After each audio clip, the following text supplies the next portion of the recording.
Patan road پر آتی ہے. أشهد أن لا إله إلا الله وحده لا شريك له وأشهد أن محمدا عبده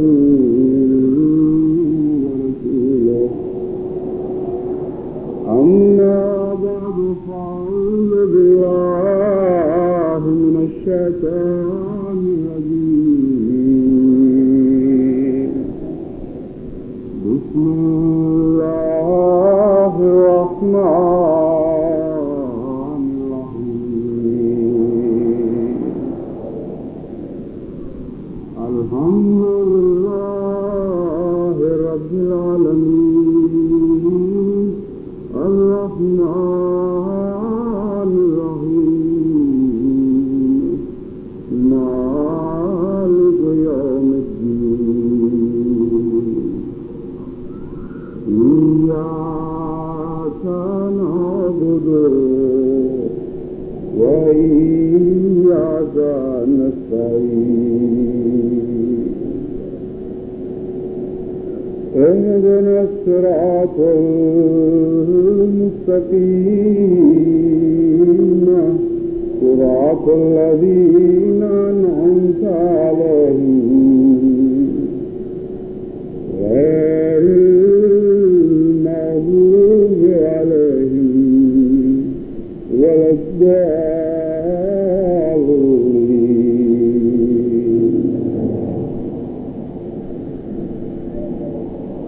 بسا اوقات ایسا ہوتا ہے کہ نظارہ تو ایک ہی ہوتا ہے لیکن نتائج مختلف اخذ کر لیے جاتے ہیں، اور بسا اوقات ایسا بھی ہوتا ہے کہ وہ مختلف اخذ کردہ نتائج ایک دوسرے سے بالکل متضاد ہوتے ہیں، اور اتنے متضاد کہ گویا ایک کو دوسرے سے کوئی نسبت نہیں. اسی قسم کا واقعہ قرآن کریم کے متعلق ظہور میں آیا جب قرآن کریم کی فصاحت و بلاغت، اس کی شعریت، اس کے نغماتی اثرات، اس کے توازن، اس کی فصاحت و بلاغت سے متاثر ہو کر مختلف نتائج اخذ کیے گئے. ظاہر پرست، ظاہر دین آنکھ میں جو تجزیہ نہیں کر سکتی، جو حکمت سے غور نہیں کرتی، اس نے ایک یہ نتیجہ اخذ کیا کہ یہ تو شعر ہے. یہ نتیجہ اخذ کیا بل ہوا شاعر.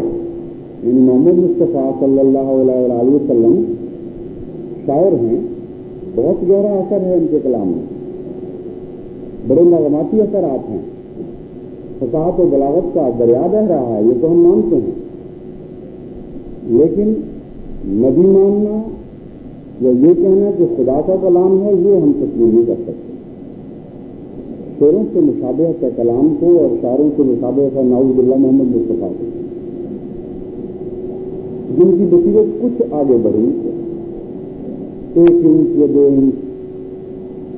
انہوں نے اس سے زیادہ یہ کہا کہ شاعر بھی ہیں لیکن اس کمال کے کہ شعر کی حد تک ان کے شعر میں اثر پیدا ہو چکا ہے. شعر مستمر، حیرت انگیز شعری اثرات ہیں اس کلام میں، اور ساحر ہے، جادوگر ہے، اس سے زیادہ ہم نہیں مان سکتے. کیوں دھوکہ کھایا ان کی آنکھ میں، اور اس آنکھ میں جو ابو بکر اور عمر اور عثمان اور علی کی آنکھ تھی، اس نے کیوں مختلف نتیجہ حاصل کیا؟ اس لیے کہ وہ ظاہر پرستوں کی آنکھیں نہیں تھیں، وہ غور کرنے والوں کی آنکھیں تھیں، فکر کرنے والوں کی آنکھیں تھیں، وہ ظاہری منظر کو دیکھ کر اس کے پس منظر میں ڈوبنے والی آنکھیں تھیں، اور غور کے بعد نتیجہ اخذ کرنے والی آنکھیں تھیں. وہ اس راز کو پا گئی کہ اگرچہ شعری لحاظ سے بظاہر دونوں میں کوئی فرق نہیں نظر آتا سوائے ادنا اور اعلیٰ کے.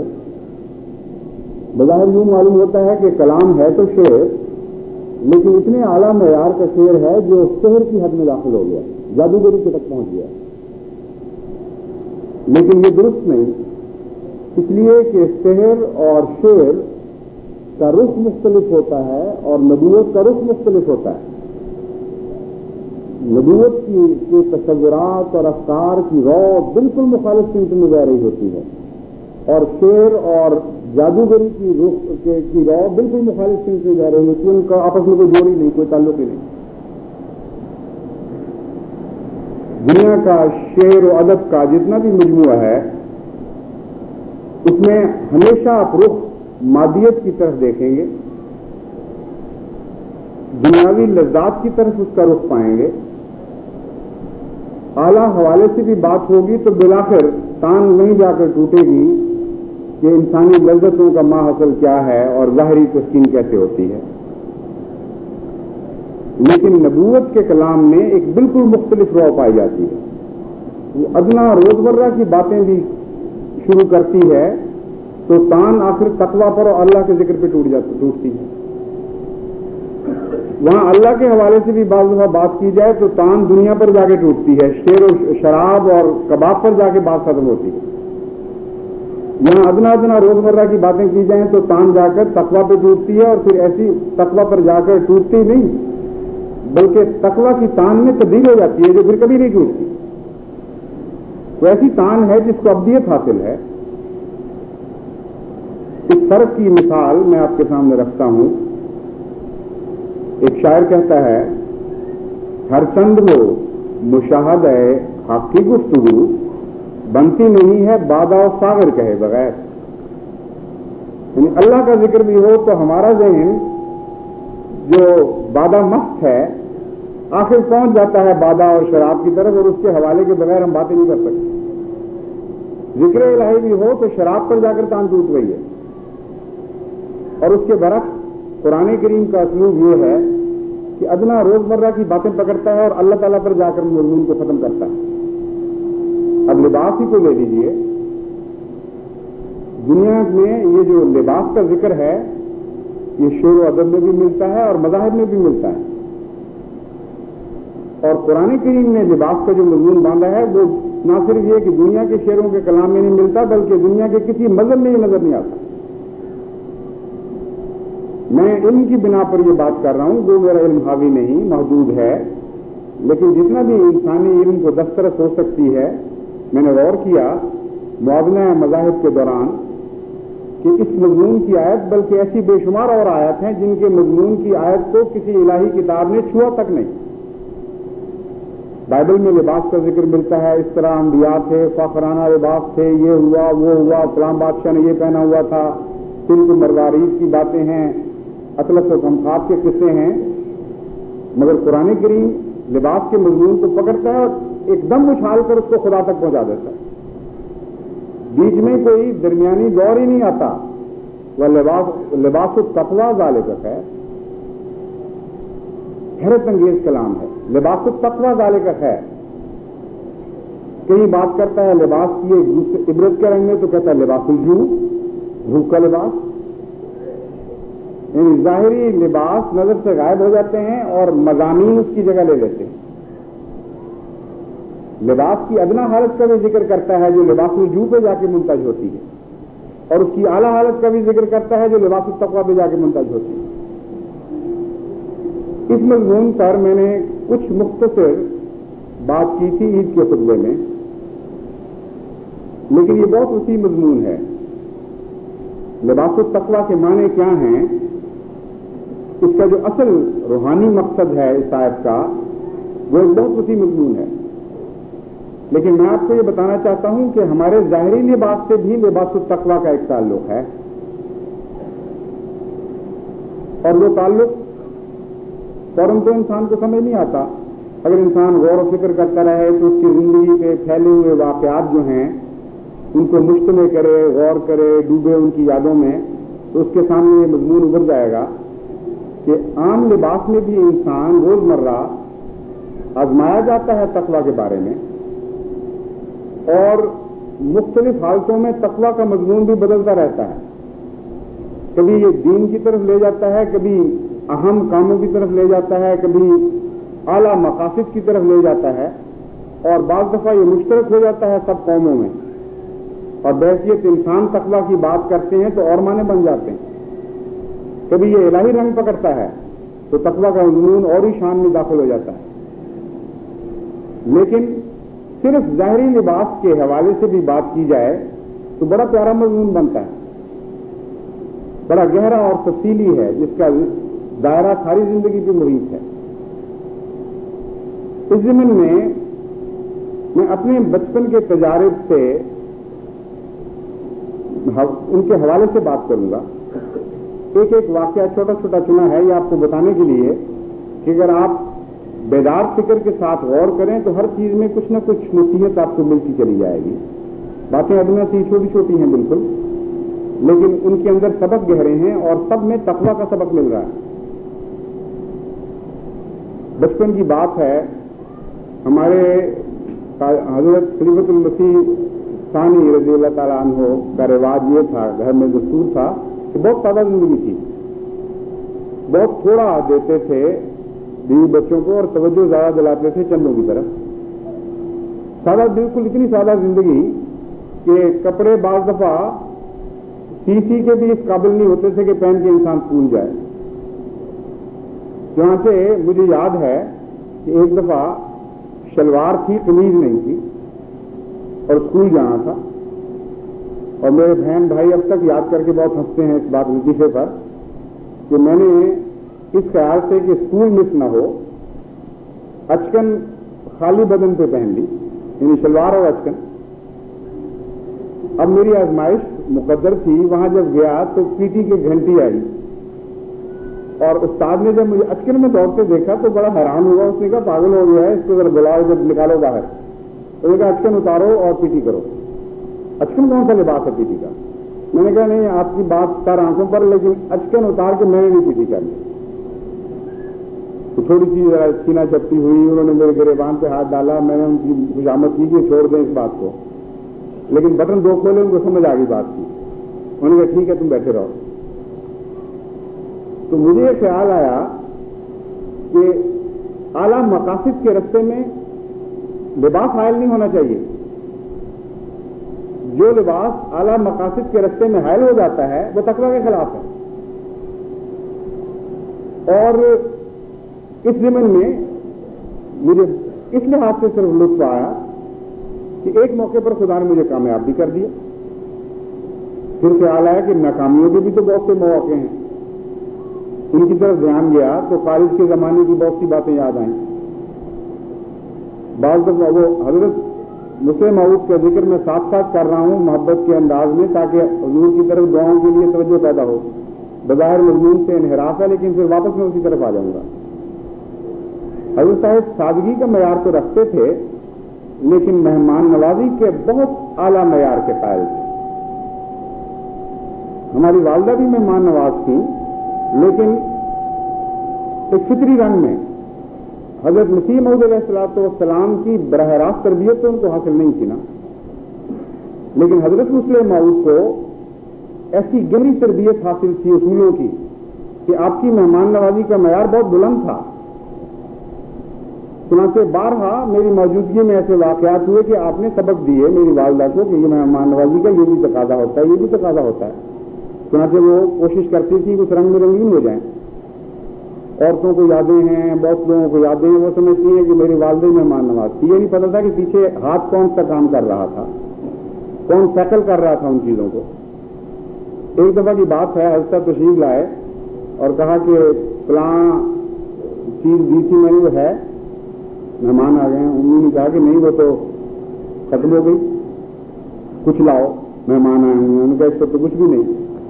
انہوں نے پھر ایک بات آئندہ سے یاد رکھنا کہ جن گھروں میں اچانک آنا جانا ہو وہاں مہمان نوازی کا تقاضا یہ ہے کہ ہمیشہ کچھ پسنداز کر کے رکھا جائے اچانک وقت کے لیے، چاہے دال روٹی ہو چاہے چنے ہوں، لیکن ایسا وقت اس گھر پر نہیں آنا چاہیے کہ کچھ بھی نہ ہو، ورنہ پھر انسان مہمان نوازی کے تقاضے پورے نہیں کر سکتا. کیونکہ یہ تربیت کا رنگ تھا. اس لیے اللہ تعالیٰ نے سارے بچوں میں حضرت مسلم موعود کے خدا کے فضل سے ہماری بہنوں میں بھی بھائیوں میں بھی اپنی اپنی توفیق کے مطابق مہمان نوازی کا جذبہ پیدا کیا. اور یہ دیکھ کے خوشی ہوتی ہے کہ ہر ایک میں یہ مادہ موجود ہے. اب اس مادے کا ٹکراؤ بعض دفعہ اقتصادی حالات سے ہو جاتا ہے. جب ہم کالج میں تھے تو اتنا سا وظیفہ ملتا تھا کہ یا مہمان نوازی کریں یا کپڑے پہنیں, دو چیزیں اکٹھی تو نہیں چل سکتی. چنانچہ عادتاً فطرتاً تربیت کا اثر تھا کہ دوستوں میں جو ہمارے کالج میں آنے جانے والے تھے ان کے ساتھ ایک مہمان نوازی کا نظام چل رہا تھا. اکثر میرا پیسہ تو تک شاپ چلا جاتا تھا, اور پہننے کے لیے بعض دفعہ کپڑے نہیں ہوتے تھے, شلواریں سیتے تھے تو آہستہ آہستہ وہ پتہ بن جاتی تھی دھل دھل کے اور سیون سے پھٹنے لگتی تھی. تو کئی کالج کی میں نے کلاسیں مس کی اس وجہ سے. اب میں نے بعد میں سوچا تو میں ناکام ہو گیا. بچپن میں ایک موقع پر کامیاب ہوا, جوانی میں ترقی کرنی چاہیے تھی مگر میں ناکام ہو گیا. لباس کو حائل نہیں ہونا چاہیے تھا میری تعلیم کی راہ میں. اور یہ احساس کمتری تو ہے, یہ حکمت کا احساس نہیں ہے کہ ایک بچہ یا بڑا جو بھی ہو وہ لباس کی وجہ سے اعلیٰ مقصد کے حصول سے ناکام رہ جائے, کہ حصول میں ناکام رہ جائے. بے نیاز ہونا چاہیے, ایسی بلند نگاہیں ہونی چاہیے کہ بالکل پرواہی نہ ہو. وہ نگاہیں حضرت محمد مصطفیٰ صلی اللہ علیہ وسلم کو عطا ہوں جن کی خاطر کائنات پیدا کی گئی. حضرت عائشہ صدیقہ رضی اللہ تعالیٰ عنہ بیان فرماتی ہیں کہ بسا اوقات خود بیٹھ کر وہ سوئی دھاگا لے کر وہ کپڑے سی رہے ہوتے تھے, اور بعض دفعہ پیوند پر پیوند لگ رہے ہوتے تھے, اور پھر پیوند پر پیوند کے اوپر بھی پھر پیوند لگ رہا ہوتا تھا. عظیم رسول تھا, حیرت انگیز, بالا تھا ان چیزوں سے, بے نیاز تھا. اچھے کپڑے آئے وہ بھی پہنے, جھوٹا فخر نہیں تھا, نہ جھوٹا فخر تھا نہ جھوٹا فقر تھا, دونوں سے بے نیاز رسول. اچھے کپڑے آئے, بڑے خوبصورت جبے آئے باہر سے, یہ نہیں سوچا کہ میں پہنوں گا تو لوگ کہیں گے او ہو یہ تو دنیا کی چیزیں پہن رہا ہے. جانتے تھے کہ اللہ نے یہ زینتیں مومنوں کے لیے پیدا کی ہیں. صرف تقویٰ ساتھ رہنا چاہیے. اگر تقویٰ کا لباس دنیاوی لباس کے ساتھ ہم آہنگ ہو جائے تو پھر وہ الہی رنگ پکڑتا ہے, ورنہ نہیں پکڑتا. ادنا لباس بھی تکبر کا موجب بن جاتا ہے اگر اس خوف سے پہنے کہ اگر میں نے اعلیٰ پہنا تو لوگ کیا کہیں گے کہ اچھا یہ دنیا دار ہے. چیتھڑے پہنے ہوئے ذلیل ہو جاتے ہیں, وہ حقیقت میں انسان کو ہلاکت کی طرف لے جاتے ہیں. اگر یہ جذبہ پیدا ہو جائے کہ میں چیتروں میں بڑا بزرگ لگوں گا, میں کم کھاؤں گا تو بڑا اچھا لگوں گا, لوگ کہیں گے بڑا صوفی ہے, بڑا نیک ہے, تو اس کو تو چیتروں نے ہلاک کر دیا. اور اگر کوئی اچھا لباس پہن کر فخر سے پھر رہا ہے دنیا کے سامنے, فخر کے مقابل پر اس آزمائش میں مبتلا ہو گیا, اور اپنے غریب بھائیوں پر صرف اس لیے نگاہ تکبر کی ڈال رہا ہے کہ ان کے پاس تھوڑا لباس ہے, میرے چھوٹے درجے کا لباس ہے, میرے پاس اچھے درجے کا لباس, وہ بھی مارا گیا. تو لباس التقویٰ رنگ بدلتا رہتا ہے, کہیں یہ غربت میں آزمائش کے لیے آ جاتا ہے آپ کے پاس, کہیں امارت میں آزمائش کے لیے آ جاتا ہے, اور ہر رنگ میں مومن کے لیے امتحان ہی امتحان. اس مضمون پر غور کرتے ہوئے اب میں ایک اور طرف آپ کو لے جاتا ہوں, وہ بھی اپنی یاد کے ساتھ وابستہ قصہ ہے. اسی کے حوالے سے میں چند باتیں آپ سے عرض کرتا چلا جاؤں گا. جب میں انگلستان گیا تو وہاں میں نے انگریزی لباس پہنا. عام سادہ لباس جو تھا ہمارا پاکستانی, وہ وہاں میرے نزدیک چل ہی نہیں سکتا تھا, بڑی مصیبت ہے سنبھالنا. اب کون شلواروں کو مایا دے اور استریاں کرے, اور مہنگا بھی بڑا پڑتا تھا, اور میں نے کوئی بات نہیں کی اس میں. میں سمجھتا تھا اس کو پہن کے لوگ مجھے گناہگار سمجھتے ہیں کیا فرق پڑتا ہے. میں نے پہنا. جب واپس آیا تو کسی نے یہ کان میں بات سوچی کہ اب تم پاکستان جا رہے ہو اور اب پہنچو گے, وہاں استقبال ہوں گے, یہ ہوگا وہ ہوگا, اب تم شلوار قمیض پہن لو, اشکم پہن لو. میں نے کہا اب تو نہیں پہن لو. اگر یہ لباس میرے لیے گناہگاری کا لباس تھا تو اس گناہگاری کا علم ہونا چاہیے پھر ساروں کو. یہ تو عجیب بات ہے کہ بارڈر بدلنے سے لباس بدل جائیں. یہاں برقع پہنا ہو اور جب یورپ کے سفر پر عورت جائے تو برقع یہاں چھوڑ جائے کہ بارڈر کراس نہیں کر سکتا, یا اچکن بارڈر وہاں کراس نہ کر سکے اور پتلون وہاں سے ادھر بارڈر کراس نہ کر سکے. یہ تمکر ہو گیا, دین تو نہ ہوا. چنانچہ جب مجھے بہت لطف آیا اس بات کا آگے چل کر، جب میں ریڈا اسٹیشن پہ پہنچا تو خدام علیہ جی نے بڑا استقبال کیا ہوا تھا. میں قائد جو رہا ہوں وہاں کافی دیر، اور میں نے دیکھا نظریں بدل رہی ہیں. بڑا دھکا لگا بعض لوگوں کو. ان کا انا للہ و انا الیہ راجعون، بھیجا کیا تھا، واپس کیا بن کے آیا ہے، مارے گئے ہم. بعض پچھتاتے ہوئے واپس چلے گئے کہ استقبال کی ہم نے خان صاحب تکلیف کی، یہ تو چیز ہی اور بن گیا ہے. اچھا بڑا سلوار قمیض ہوئی پھٹی ہوئی پہن کے پھرا کرتا تھا، اور اب پتلون ڈانٹی ہوئی ہے، کوٹ پہنا ہوا، ٹائی لگائی ہوئی. تو بڑے چہرے مایوس ہوئے اور مجھے بڑا لطف آیا. میں نے کہا الحمدللہ خدا تعالیٰ نے مجھے ایک جھوٹی عزت سے بچا لیا جس کی مجھے کوئی تمنا کوئی خواہش نہیں. اس کا احسان ہے. اگر مبتلا کر دیتا تو مارا بھی جاتا میں. پھر آگے مجھے خیال ہے اس سے سبق جو ملا. ایک دفعہ سندھ کا دورہ تھا، وقت جدید میں حضور نے آ کے مجھے لگا دیا. سندھ کے دورے پر جب گیا تو ایک بڑی بیکورڈ دنیا کے لحاظ سے جماعت اور کچھ مولویت کا اثر. ویسے تو میں عام لباس ہی پہننے لگ گیا تھا، جو مرضی کرتا تھا، مجھے اس میں کبھی فرق نہیں کیا. کیونکہ میرے نزدیک پتلون ہو، کوٹ ہو، کوئی فرغل پہنا ہو، کسی نے انڈونیشیا کی دھوتی پہنی ہو، یہ ساری بے معنی باتیں ہیں. بامانہ بات صرف ایک ہے کہ ہر لباس کے ساتھ تقویٰ رہنا چاہیے. چنانچہ وہاں میں جان کر پھر عمدن ان کو ذرا چھیڑنے کے لیے اپنا بہترین سوٹ نکالا اور ٹائی پہنی اور وہاں ان کے پاس پہنچا تو مجھے آج تک شوق یاد ہے جو دھکے لگے ان کی نظروں کو. بات تو استغفار کرتے ہوئے وہاں سے نکل گئے واپس کہ یہ واقعہ کیا ہو گیا. اور رفتہ رفتہ پھر سمجھایا گیا مختلف رنگ میں، آہستہ آہستہ آتیں پڑی، کچھ حوصلے وسیع ہوئے. لیکن یہ نتیجہ اس کا کیا نکلتا ہے؟ نتیجہ یہ نہیں نکلتا کہ آپ مجھ پر رحم کریں کہ جی ہو میں بچپن میں تو اس طرح رہا کرتا تھا، مجھے کپڑوں کے تحفے دیں. یہ نتیجہ بالکل نہیں نکلتا. اگر کوئی یہ نتیجہ نکالتا ہے تو بڑی بیوقوفی کرتا ہے. کوئی تحفہ نہیں آنا چاہیے. زیادہ سے زیادہ یہ نتیجہ نکلتا ہے کہ جب آپ مسجدوں میں جائیں، اپنے غریب بھائیوں کو دیکھیں، ظاہری لباس سے بھی آری جو ان کے لیے کافی نہ ہو تو ان کی ہمدردی کریں، ان کو لباس پہنیں، کیونکہ ہر لباس کے بدلے آپ کو تقویٰ کا لباس مل رہا ہوگا، آپ کو اللہ کی محبت کا لباس مل رہا ہوگا. وہ لباس ایک ایسا لباس ہے جو مادی لباس سے مستغنی بھی ہے اور اس کے ساتھ تعلق بھی جوڑ لیا کرتا ہے. کبھی کبھی خدا کی رضا کی خاطر اپنے غریب بھائیوں کی خدمت کریں، عیدوں پر ان کو اچھے کپڑے پہنائیں، ان کی سردیوں کے کپڑوں کا انتظام کریں. یہ نتیجہ نکلتا ہے. دوسرا یہ بھی نتیجہ نہیں نکلتا کہ جو شخص بظاہر لباس سے مستغنی ہے وہی نیک ہے. یہ بھی بالکل جھوٹ ہے.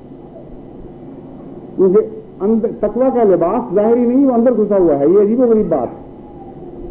تقویٰ کا چونکہ روح سے تعلق ہے اس لیے لباس نام ہونے کے باوجود یہ نظر نہیں آتا. یہ روح کی گرد لپٹی ہوئی چیز ہے کوئی جو باطن میں ہے. اس لیے اگر آپ نے ظاہری لباس پر بنا کی تو یہاں بھی آپ دھوکہ کھا جائیں گے. ہزار دفعہ صوفی منش بزرگ نظر آنے والے لوگ خدا کی نظر میں ہو سکتا ہے متقی نہ ہو. ہزار دفعہ ایسا بھی ہوگا کہ بظاہر لباس بڑے فاخرانہ ہیں، دنیا داری کے نظر آتے ہیں، اچھے کپڑے قیمتی کپڑے پہنے ہوئے ہیں، اور فی الحقیقت ان کے اندر تقویٰ موجود ہے. ایسا ہی واقعہ حضرت سید عبد القادر جیلانی کے ساتھ ہوا. کتنا بڑا مقام ہے آپ کی ولایت کا، اتنا عظیم الشان مقام کہ حضرت اقدس مسیح موعود علیہ الصلوۃ والسلام نے اس کی تصدیق فرمائی اور بڑی محبت کا اظہار فرمایا. اور ان کے متعلق آتا ہے کہ بڑا فاخرانہ لباس پہنا کرتے تھے، یعنی دنیا جس کو فاخرانہ سمجھتی ہے. بڑے قیمتی جوڑے، بہت اعلیٰ قسم کے سجے ہوئے، اور اوپر سجاوٹیں ہیں دنیا کی جو کی ہوتی ہیں، ہاتھ کی زینتیں وہ سب لگائی ہوئی ہوتی ہیں اس کے اوپر. تو کسی مرید نے اپنی لا علمی میں یہ سوال کر دیا کہ حضرت آپ اتنے بزرگ ہو کے لباس کیوں اچھا پہنتے ہیں؟ انہوں نے کہا اچھا کیا تم نے پوچھ لیا، بدزنی نہیں کی. میں خدا کی قسم کوئی جوڑا نہیں پہنتا جب تک میرا خدا مجھے نہیں کہتا کہ عبد القادر اٹھ اور یہ کپڑے پہن. میں بے نیاز ہوں ان کپڑوں سے. میرے مولا کی ایک یہ بھی نظر ہے دنیا کو سبق دینے کی کہ زینتیں جو ہیں، کل من حرم زینت اللہ التی اخرج لعبادہ، کون ہے جس نے خدا کے بندوں پر زینتوں کو حرام کر دیا؟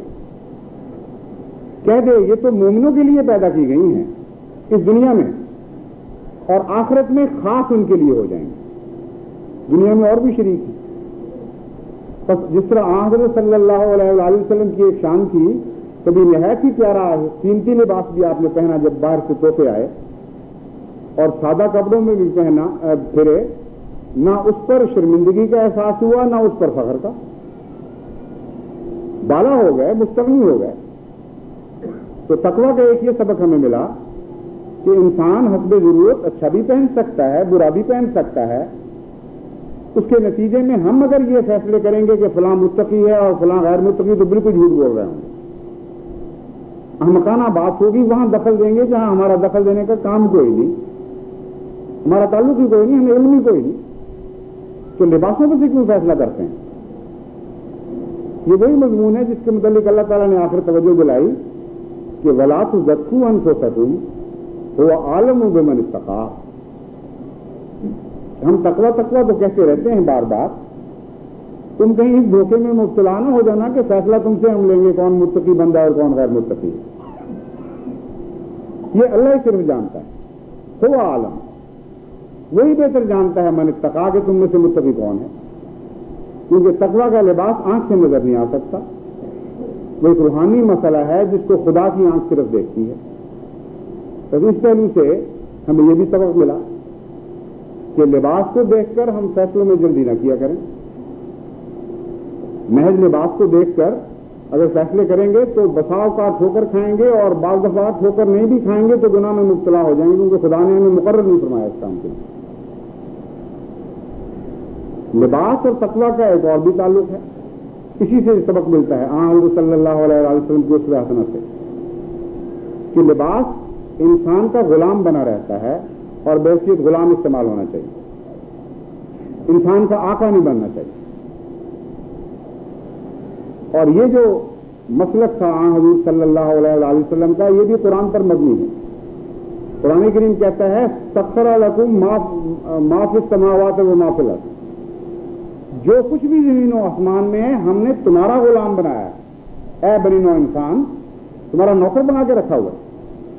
اگر تم اس کی عبادت کرنے لگ جاؤ یا اپنے اوپر حاوی اس کو کر لو تو یہ شرک ہی شرک ہے۔ اپنے نوکر کی عبادت کرو گے، اپنے نوکر کے غلام بن جاؤ گے، تم کتنی حماقت ہے، کتنی بے وقوفی ہے، گھاٹے کا سودا ہے سارے کے ساتھ۔ اس کی عبادت کرو، اس کے غلام بنو جس نے تمہارے لیے ان چیزوں کو بطور غلام، بطور ایک نوکر، ایک چاکر کے طور پر مسخر کیا ہوا ہے۔ تو ہمیشہ جب ایسا لباس کوئی انسان پہنے جس کو دیکھ کر یوں محسوس ہوا ہو کہ وہ لباس کے ساتھ لٹکا ہوا ہے، تو وہاں طبیعت میں ایک انقباض پیدا ہو جاتا ہے، طبیعت مقدر ہو جاتی ہے، رحم آتا ہے۔ یہ تو نہیں آدمی فیصلہ دے سکتا کیونکہ اس کا مقام نہیں ہے کہ یہ غیر متقی ہے، ہو سکتا ہے کچھ اور بات ہو، لیکن وہ شخص خود ضرور جان سکتا ہے جس کی یہ کیفیت ہے۔ اس لیے میں آپ کو یہ نہیں کہہ رہا کہ آپ دوسروں کے لباس دیکھ کر یہ فیصلہ کیا کریں کہ وہ لباس کا آقا ہے یا لباس اس کا آقا ہے۔ میں یہ کہنا چاہتا ہوں کہ اپنے لباس کے بارے میں ہمیشہ یہ فیصلہ رکھا کریں اور بڑی باریک نظر سے مطالعہ کیا کریں اپنے نفسیاتی پس منظر کا، کہ آیا آپ لباس کے غلام بن رہے ہیں یا لباس آپ کا غلام بن رہا ہے۔ آپ جو ہینگر ہیں جس کے اوپر ماڈل کے طور پر لباس لٹکائے جاتے ہیں، یا وہ انسان ہیں جن کی زینت کی خاطر وہ لباس بنائے جاتے ہیں، اگر یہ اپنا زاویہ نگاہ درست کر لیں تو آپ کا ظاہری لباس بھی متقیانہ ہو جائے گا، وہ بھی صحیح ہو جائے گا۔ ان سب باتوں کو ملحوظ رکھنے کے بعد پھر اگلا قدم آتا ہے، یعنی تقویٰ کے لباس کی حقیقت کیا ہے۔ تقویٰ کے لباس انسان کی ہر خامی کو ڈھانپ لیتا ہے، اور تقویٰ کے مطابق ہی انسان کو زینت ملتی ہے۔ تقویٰ کا لباس نہ ہو تو جہاں جہاں سے یہ لباس نہیں ہوگا وہاں وہاں سے بدن ننگا ہو جائے گا، وہ دھوپ کا بھی شکار ہوگا روحانی لحاظ سے، اور سردی کا بھی شکار ہوگا، اور خدا والوں کی نظر میں وہ چیتروں میں ملبوس ایک شخص پھر رہا ہوگا۔